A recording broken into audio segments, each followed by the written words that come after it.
Welcome to the slop farm. Enjoy the video. You start by getting the basics out of the way.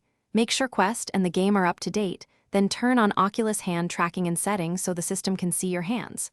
Once done, put on the headset, and if you have controllers, power them off or tuck them away so the Quest prioritizes your hands. This avoids controller interference. Now enter Blade and Sorcery Nomad and expect the game to detect hand input. We'll switch input modes next. Inside the game, go straight to controls and pick hand input or hand tracking so Blade and Sorcery uses your hands rather than controllers. Next, run the calibration routine. Place your palms where the HUD asks and perform the open, close, and point prompts. This aligns virtual hands to physical space.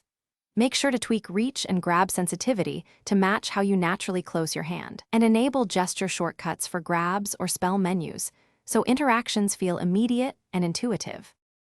Now test core actions. Pick up weapons, throw, block, and use gesture controls in a calm area so you can judge responsiveness.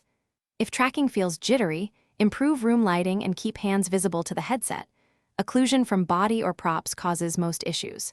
If problems persist, reboot the Quest, toggle Oculus hand tracking off then on, and rerun the in-game calibration. That sequence clears common sensor errors and usually.